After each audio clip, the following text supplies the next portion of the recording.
Hello, and welcome back. If you're thinking about moving to Columbus, Ohio, we've probably heard it all. All the hype, everything about Columbus, Ohio from me, most likely. But one person says it's one of the hottest cities in America, and another one will say it's becoming way too expensive. Someone else says it's the perfect place to raise a family. So who's right? Well, after helping hundreds of buyers and sellers across Central Ohio, I can tell you the answer is they're all just a little bit right. And today I am going to break down the pros and the cons of living in Columbus, Ohio, the good, the bad, and the everything in between. So you can decide if Central Ohio is really the right place for you. If you stick around until the end, because one of the biggest pros surprises mostly everybody who relocates here. In case you didn't know, hey, I am Annette Marble, your favorite key realty agent in and around Central Ohio. And if you're thinking about buying, selling, relocating anywhere around Columbus, my team and I have helped people do exactly that every single week. I'm going to jump into it. I got my trusty partner here,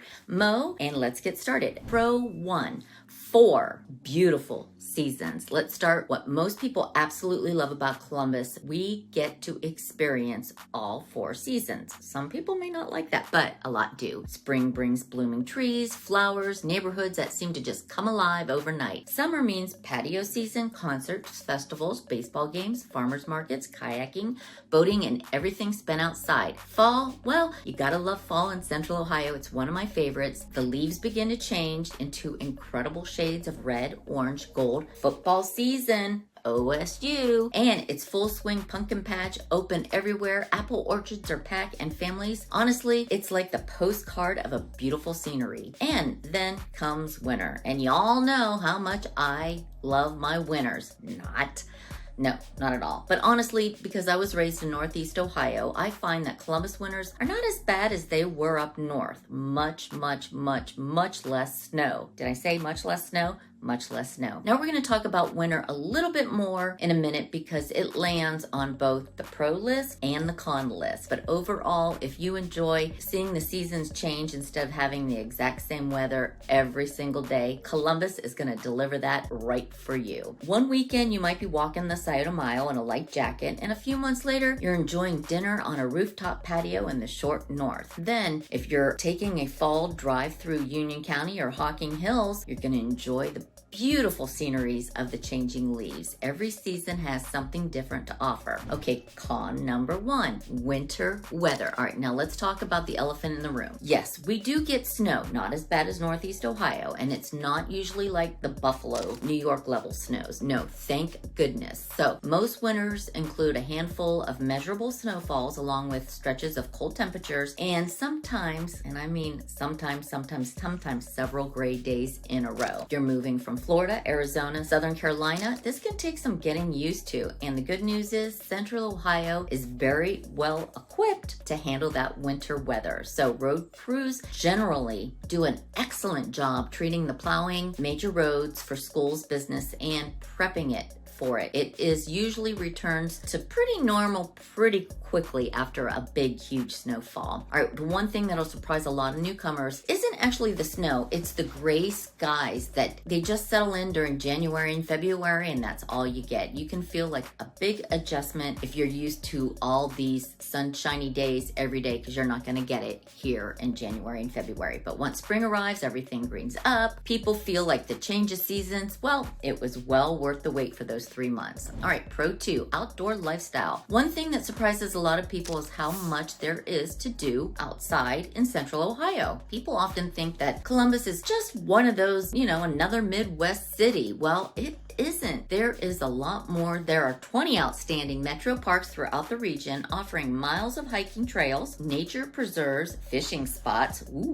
and tons of playgrounds. The Scioto Mile has become one of downtown's signature attractions with beautiful riverfront walking paths, fountains, and skyline views. If you enjoy boating or fishing, Alum Creek, Hoover Reservoir, Buckeye Lake, Deer Creek, and Indian Lake are very close within an easy drive. What a weekend adventure?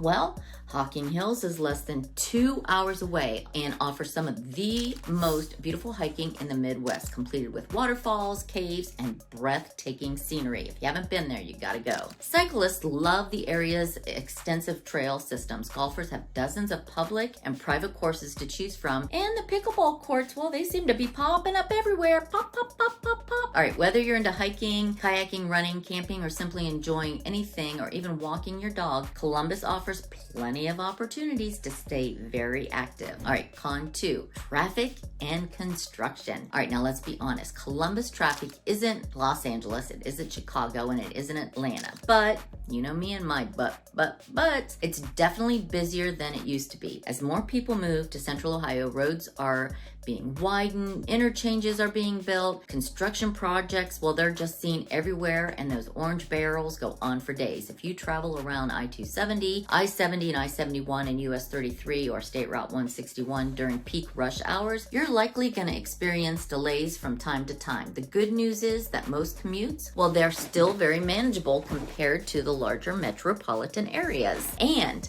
many residents, well, they can reach work between 20 and 30 minutes or less, depending on where you actually live. Learning a few alternative routes, well, that can make a huge difference. Pro number 3, affordability. One of the biggest reasons people continue to relocate to Columbus is it is pretty affordable. Don't misunderstand me. Housing prices, well, different story. Those have increased significantly over the past several years. But compared to cities like Seattle, Denver, Boston, San Diego, Nashville, or many parts of California, buyers can often get a substantially more home for their money here in Central Ohio. That might mean bigger yards, a finished basement, 3-car garage, brand new built construction home, or simply more square footage than really they can afford somewhere else. That is one of the biggest reasons relocation continues to be strong in Central Ohio. People are discovering that they can enjoy excellent quality of life without paying the price seen in many coastal markets. Con number 3, home prices, like I said, they're a rising, which is great for current homeowners. But of course, there's another side to that story. Columbus has become one of the, which I've said many times, fastest growing metro areas in the Midwest. As demand continues to increase, home prices in many communities, well, of course, you know what's going to happen. They're going to go up. Popular suburbs like Dublin, Powell, Lewis Center, Upper Arlington, New Albany, Plain City, and parts of Hilliard have experienced strong appreciation over the last several years. That doesn't mean that there isn't still opportunity, because there is. It simply means buyers should come into today's market prepared with a strategy, a strong pre-approval, and guidance from someone who understands that local market. The good news, they are all fantastic communities throughout Central Ohio where buyers can find great value. You just need to know exactly where to look. Those are just the first 3 pros and cons, but we haven't even talked about what might be Columbus's biggest advantage. That incredible job market, the amazing suburbs, the property taxes, oh my gosh, don't even get me started on the food scene, sports, entertainment, and one thing that catches almost every newcomer completely off guard. I'm gonna cover all that in part 2. So if you found this video helpful, don't forget to hit that like button, subscribe to the channel, and ring that bell notification so that you don't miss any of our videos about living in Columbus and Central Ohio. And if you're thinking about making that move to Central Ohio, my team and I, we would love to have that opportunity to help you. So give us a call, send us a text, shoot us an email, and we'll schedule a meeting with you via conference call, Zoom call, any way you want to do it. We help buyers and sellers all across Central Ohio, and we'd be honored to help make your smooth move and as stress-free as possible. Thank you so much for watching, and don't forget to please stay tuned for part 2. As always, we're in and around Central Ohio. We're keeping it real here in real estate with Annette Marble, Mo and Associates.